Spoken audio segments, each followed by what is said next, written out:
azkenengo atasarekin goaz, modularekin goaz, bi bideoko azkenengo modularekin.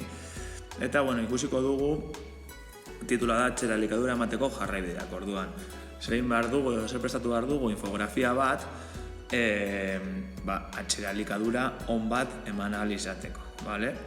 Infografia horretan zer txertatu behar dugu, zer den atxera elikadura bat, eta hemen ikusten dituzuen itenan, noiz ematen den, nori zuzenduta dagoen, ze kanalak erabiltzen ditugun eta kanal horiek transmititzeko tresnak, ze informazio mota ematen den, kuantitatiboa zenbakiz denean eta kualitatiboa lanaren feedbacka edo egiten denean. Eta atxera elikaduraren bidez ze hobekuntzak lortzen diren ikasleengan.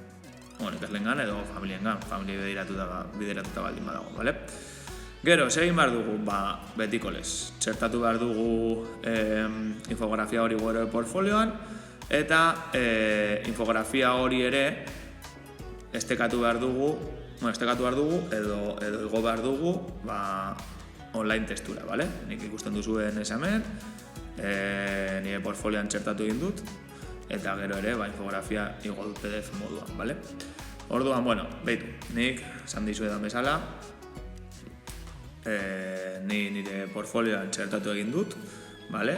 Eta nire atxera elikadura pizka bat holan izan da. Azaldu dut zer den atxera elikadura, gero noiz gertatzen den ikase egoeran zehar eta amaieran, nori zuzenduta dagoen ikaslei eta familiei ere askotan ikasleen ikaskuntza prozesua hobetzeko, gero zein kanalak dauden, hau teorian agertzen zen, hirugarren moduluko teorian agertzen zen, ze kanalak ditugun idatziz bideos, ahoz edo interaktiboak, eta nik kasu honetan atxera elikadurak egiteko erabiltzen ditudan tresnak jarri ditut. Idatzizkoekin Grammalia Genialiak erabiltzen ditut, bideoak egiteko YouTube erabiltzen dut, ahozko azalpenak emoteko Bukaru, eta interaktiboak izan ditezke Google Forms, Kahoot, Quizzes, erabiltzen dituzuena. Gero informazio mota lehen esan dudan bezala, kuantitatiboa,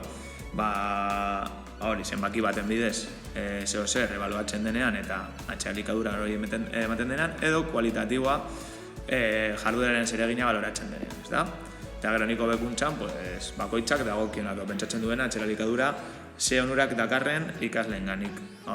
Pentsamendu kritikoa sustatzea, ikasleen autonomia bermatzea, akatsetatik ikastea eta gero jardueretan implikatzea. Eta, bakarrik da hori, bale? Nik infografia hau Canvaren bidez egin dut, baina egin daiteke Canva, Geniali, PowerPoint baten bidez, eta txertatu behar duzue, bale? Hori da guztia, ikusten duzue denez, ez dauka gauz handirik.